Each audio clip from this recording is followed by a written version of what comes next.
Hi ഫ്രണ്ട്സേ, കൂലിപ്പണി പറ്റിച്ചേ, കൂലിപ്പണി പറ്റിച്ചേ, മുദ്ദ കൂലിപ്പണി പറ്റിച്ചേ.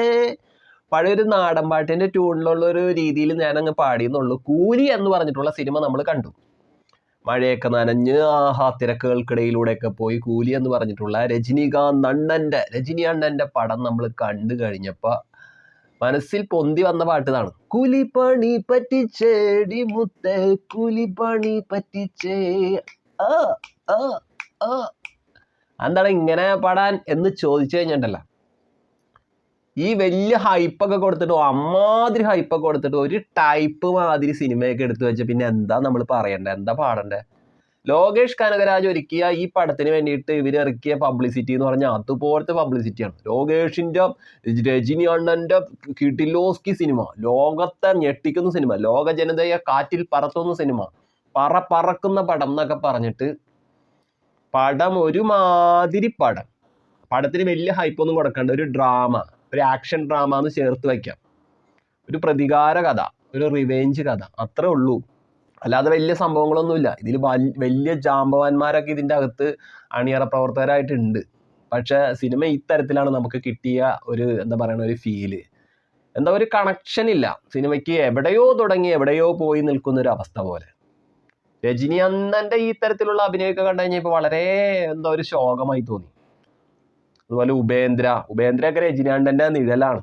രജനി അണ്ണൻ്റെ നിഴലിൽ നിൽക്കുന്ന ഒരു മനുഷ്യനായിട്ടാണ് എനിക്ക് ഫീൽ ചെയ്തത്. പിന്നെ നാഗാർജുനയുടെ ഗെറ്റപ്പൊക്കെ അടിപൊളിയായിരുന്നു. പുള്ളിയുടെ ആ ലുക്കും കാര്യങ്ങളൊക്കെ സൂപ്പറാണെങ്കിലും കഥാപാത്രം നല്ലതുപോലെ വീക്കായിരുന്നു. വീക്ക് കഥാപാത്രം, ഒരു സുഖില്ല അതേപോലത്തെ ഒരു കഥ പറച്ചിലും. പിന്നെ ലോകേഷ് ഈ സിനിമയ്ക്ക് വേണ്ടിയിട്ട് ഒരിക്കൽ തിരക്കഥ എന്ന് പറഞ്ഞിട്ടുണ്ടല്ലോ. തിരക്കഥ എന്ന് പറഞ്ഞാൽ ഓറഞ്ച് അപ്പളാങ്കട്ട തിരക്കഥയായിപ്പോയി. ഒരു തിരക്കഥ നന്നായാൽ ഒരു സിനിമ നന്നാവും, സിനിമയ്ക്ക് ഒരു നട്ടലുണ്ടാവും, സിനിമയ്ക്ക് ഒരു ബലമുണ്ടാവും, ഒരു വേരുപിടുത്തം ഉണ്ടാവും. പക്ഷേ ഈ സിനിമയ്ക്ക്, ഈ കൂലി എന്ന് പറഞ്ഞ സിനിമയ്ക്ക് ഏഴാം കൂലി എന്നൊക്കെ നമ്മൾ എടുത്തു പറയേണ്ട ഒരു പടമാക്കി മാറ്റിയേക്കാണ്. തിരക്കഥ എന്ന് പറഞ്ഞ സാധനമേ സിനിമയ്ക്ക് ഇല്ലാത്ത പോലെ എനിക്ക് ഫീൽ ചെയ്ത്.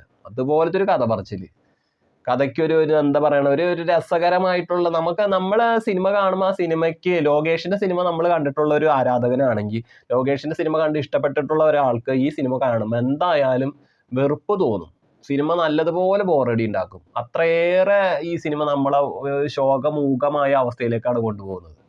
ഒരു ഡ്രാമ, ഇത്തരം ഡ്രാമ എടുക്കാനാണോ ലോകേഷെ താങ്കൾ ഇതുമാതിരി ഹൈപ്പൊക്കെ കൊടുത്ത്, ഞാൻ 2-2.5 വർഷം എടുത്ത് ചിന്തിച്ച് കൂട്ടി എഴുതി വെച്ച കഥയാണ്, അതാണ് ഇതാണെന്നൊക്കെ പറഞ്ഞ് എന്താ. പിന്നെ അമീർ ഖാൻ തന്നെ ഉണ്ട് ഈ പടത്തില്. അവസാനം അമീർ ഖാന്റെ വരവായിരുന്നു, അത് അടിപൊളിയാണ്, വരവൊക്കെ ലുക്കാണ്. പക്ഷെ വന്നു കഴിഞ്ഞിട്ട്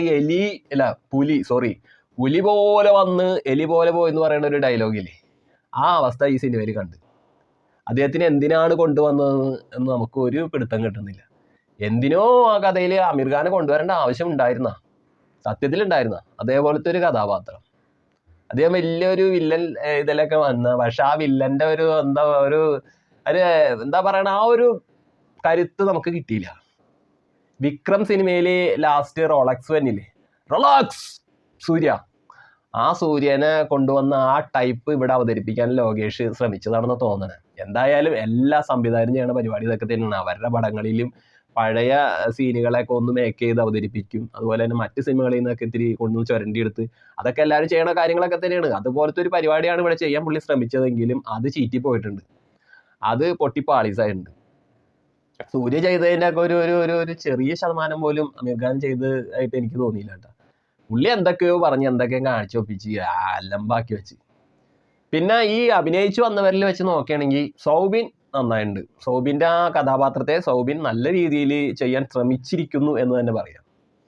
പിന്നെ അനിരുദ്ധിൻ്റെ മ്യൂസിക് പറയണം. അനിരുദ്ധിൻ്റെ മ്യൂസിക് ഇപ്പോൾ ഈ സിനിമ ഇറങ്ങുന്നതിന് മുമ്പായിട്ട് നമ്മൾ പാട്ടുകളൊക്കെ കേട്ടതാണ്. പാട്ടുകൾ കേൾക്കുമ്പോൾ നമുക്ക് രസകരമായിട്ട് തോന്നിയെങ്കിലും തിയേറ്ററിൽ ഇരുന്ന് ഈ പാട്ട് വീണ്ടും ഈ സിനിമയിലൂടെ നമ്മൾ ആസ്വദിക്കുമ്പോണ്ടല്ലോ ഒരു ആവർത്തന വിരസത. അതായത് പുള്ളി മുൻപ് ചെയ്തു വെച്ചിട്ടുള്ള സിനിമാ പാട്ടുകളൊക്കെ വെച്ച് നോക്കുമ്പോൾ ഈ പാട്ടുകളൊക്കെ അതും ഇതും ഒക്കെ ആയിട്ട് ഒരേ ടൈപ്പ് ഒരു അനുഭവം, ഒരു വ്യത്യസ്ത സുഖകരമായിട്ടുള്ള സംഗീതത്തിൻ്റെ ഒരു പുത്തൻ എനർജി കിട്ടാതെ പോയതുപോലെ തോന്നി.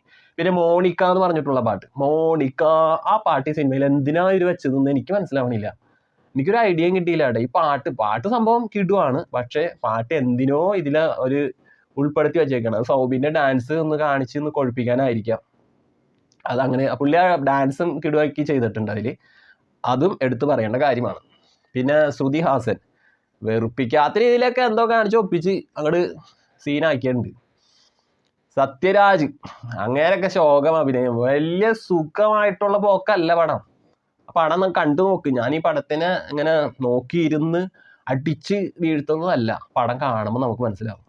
ലോകേഷ് കനകരാജ് എന്ന് പറഞ്ഞിട്ടുള്ള ആ മനുഷ്യന്റെ സിനിമകളെ സ്നേഹിക്കുന്ന ഇഷ്ടപ്പെടുന്ന ഒരാൾക്ക് ഈ പടം ഇഷ്ടമാകില്ല.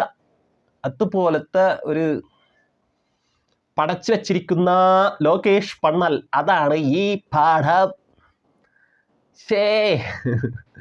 ഒരു വകാരിക്ക് ഇവരിങ്ങനെ ഹൈപ്പ് കൊടുത്ത് ഇങ്ങനെ ആകാശം മുട്ടുന്ന കൊമ്പത്ത് കയറ്റി വെച്ചിട്ട് പടം കൊണ്ടുവന്നിട്ട് ഈ ലെവലിൽ കൊണ്ടുവന്നിട്ട് എറിഞ്ഞിട്ട് തരുമ്പോൾ കിട്ടുന്ന ഒരു അനുഭവം ഇതാണ്. ഗിരീഷ് ഗംഗാധരനാണ് ഈ സിനിമയിൽ ക്യാമറ വർക്കുകൾ ഛായാഗ്രഹണം ചെയ്തിട്ടുള്ളത്. പുകമറയിലൂടെ പോകുന്ന കുറെ സീനുകളും കാര്യങ്ങളൊക്കെ ഇട്ടാണ്ട് ചളാക്കി വെച്ച പോലെ എനിക്ക് തോന്നി. അതൊക്കെ ആവശ്യം ഉണ്ടായിരുന്നത്, അലമ്പ് സാധനം. ഫിലോമിൻ രാജാണ് എഡിറ്റർ. അതുപോലെ തന്നെ ഞാൻ ആദ്യം പറഞ്ഞല്ല, ഒരു കണക്ഷൻ ഫീൽ ചെയ്യുന്നില്ല. ഒരു സീനിലേക്ക് അടുത്ത സീൻ, മറ്റു സീൻ, മറിച്ച സീൻ എന്നൊക്കെ പറഞ്ഞു വരുമ്പോൾ ഒരു രസകരമായി മൂഡ് തരുന്നില്ല. പിന്നെ ഒരു എന്താ പറയണ, ചതിയാണ്. സെക്കൻഡ് ഹാഫിലേക്ക് കടന്ന പിന്നെ ചതിയുടെ ഒരു മയമാണ്. ഒരാളെ ചതിക്കുന്നു, അവൻ മറ്റവനെ ചതിക്കുന്നു, മറിച്ചവനെ ചതിക്കുന്നു, ചതി അങ്ങനെ പോവുകയാണ് സിനിമയുടെ ഒരു ഗതികേട് പിടിച്ച ഒരു പോക്കാണ്. എവിടെയെങ്കിലും കൊണ്ടൊരു ബ്രേക്ക് പൊട്ടിയ വണ്ടി എവിടെയെങ്കിലും കൊണ്ടുവന്ന് ഇടിച്ചു നിർത്തണം എന്ന് പറഞ്ഞൊരു പോക്ക് പോലെ. അങ്ങനെ മൊത്തത്തിൽ പറയുകയാണെങ്കിൽ സൺ പിക്ചേഴ്സ് കലാനിധി മാരൻ ഇറക്കിയ പണം ഈ രീതിയിലാണ് അവര് ഉണ്ടാക്കി വെച്ചിരിക്കുന്നത്, ലോകേഷ് ഉണ്ടാക്കി വെച്ചിരിക്കുന്നത്.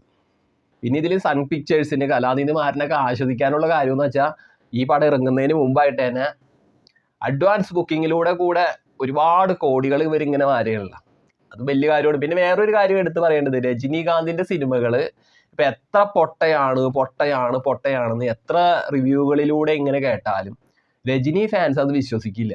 അവര് തിയേറ്ററിൽ പോയി തന്നെ കാണും. അവര് തിരക്ക് പിടിച്ച് കുത്തിമറിഞ്ഞ് ഓടിച്ചാടിപ്പോയി തന്നെ കാണും. അത് അവരുടെ ഒരു രജനീകാന്തിനോടുള്ള ഒരു ഇഷ്ടം ഉണ്ടാകും. അത് നമ്മൾ അതിനെ കുറ്റമൊന്നും പറയാൻ പറ്റില്ല. നമ്മൾ നമ്മുടേതായ അഭിപ്രായം പറയുന്നു. സിനിമ കണ്ടതിന് ശേഷമുള്ള അഭിപ്രായം തുറന്ന് പറയുമ്പോൾ അവര് അത് കണ്ടതിന് ശേഷം മാത്രം അതിനെ സ്വീകരിക്കുള്ളൂ. ഇനി അത് പടമാണെങ്കിലും അവര് അടിപൊളി പടമാണെന്ന് പറഞ്ഞാൽ അത് വീണ്ടും കാണും. അത് അവർക്ക് രജനീകാന്തിനോടുള്ള ഇഷ്ടമാണ്. അദ്ദേഹം ഒരുപാട് ചിത്രങ്ങളിലൂടെ എന്താ പറയുക, നല്ലതുപോലെ പ്രയത്നിച്ച് കടന്നു വന്ന ഒരാൾ തന്നെയാണ്. അത് പറയേണ്ട കാര്യമാണ്. ഇപ്പൊ അദ്ദേഹത്തിന് പ്രായമൊക്കെ ആയി. അപ്പൊ ആ പ്രായത്തിൻ്റെതായ ആവശ്യതകൾ ഈ സിനിമയിൽ നമ്മൾ കാണുന്നുണ്ട്. ചില സീനുകളിലൊക്കെ നല്ലതുപോലെ നമുക്ക് ഫീൽ ചെയ്യും. അപ്പൊ ഞാൻ ഈ സിനിമേനെ ഇങ്ങനെ മൊത്തമായിട്ട് ഇങ്ങനെ രൂക്ഷമായിട്ട് വിമർശിക്കുന്നതല്ല. ഈ ചിത്രം നല്ലൊരു അനുഭവം അല്ല തന്നത്. ഒന്ന് കണ്ടു നോക്ക്. ഒരു എന്താ പറയണ, ഒരു കട്ട മൂഡില്ല പടത്തിന്. ഒരു മൂഡില്ലാത്തൊരു പടം. ഫൈറ്റ് ഞാൻ പറഞ്ഞില്ലല്ലോ, ഫൈറ്റ് സീനൊക്കെ വളരെ ബോറായി. ലോകേഷിന്റെ മറ്റു പടങ്ങളിലെ ഫൈറ്റ് സീനുകളൊക്കെ വെച്ച് നോക്കുകയാണെങ്കിൽ ഈ പടം താഴത്തെ തട്ടി കൊണ്ടുവന്ന് നമുക്ക് വെക്കാവുന്ന ഒരു ഫൈറ്റ് സീനൊക്കെയാണ് ഒരുക്കിയിട്ടുള്ളത്. അത് വലിയ സുഖകരമല്ല. ഈ ഡ്രാമ ആയിട്ടുള്ള മൂഡായിട്ടുള്ള ഈ പടം പോകുമ്പോൾ ഇടക്കിടക്ക് ഇങ്ങനെ വരുന്ന അവിടെ ഇവിടെയൊക്കെ ഇച്ചിരി പൊട്ടിത്തെറികൾ ഇട്ട് കൊടുക്കുന്നുണ്ടെന്നല്ലാതെ സിനിമക്ക് മൊത്തത്തിൽ നല്ലൊരു സുഖകരമായിട്ടുള്ള അനുഭവം നമുക്ക് കിട്ടുന്നില്ല. ആ പടം കാണുമ്പോൾ നമുക്ക് ഫീൽ ചെയ്യും. അതാണ് കൂലി എന്ന് പറഞ്ഞിട്ടുള്ള ഈ പടം. ഇനി വരും ദിവസങ്ങളിലൊക്കെ വമ്പൻ ഒരു ജനരോഷം കേരളത്തിൽ ഉണ്ടാകുമോ എന്ന് ചോദിച്ചാൽ ഇല്ല എന്നാണ് എൻ്റെ അഭിപ്രായം. ഉണ്ടാകില്ല. അതുപോലത്തെ ഒരു വരവ് തന്നെയായിപ്പോയി. ഞാൻ ആദ്യം വിചാരിച്ചത് ഈ ഓണത്തിന് കൂലി തൂക്കൂന്ന് വിചാരിച്ചു. ഓണത്തിന് തൂക്കി തലയിൽ ഏറ്റുന്ന് വിചാരിച്ചു. ഇപ്പൊ അത് ഇവിടെ തീർന്നു കിട്ടിയിട്ടുണ്ട്. ലോകേഷിന്റെ സിനിമ ഇനി മുന്നോട്ട് പുതിയ സിനിമകളായിട്ട് പോകുമ്പോൾ കൂലി അദ്ദേഹത്തിന് ഒരു വലിയൊരു പാഠം നൽകും. ഇതുപോലെ ഒരിക്കലും ഞാൻ പടം എടുക്കരുത് എന്നുള്ളൊരു ചിന്ത അദ്ദേഹത്തിന് ഉണ്ടാകും, അത് ഉറപ്പാണ്. അപ്പോൾ ഓക്കെ, ടാറ്റാ ബൈ ബൈ. കൂലി പൊട്ടിപ്പൊളിഞ്ഞേടി മുത്ത.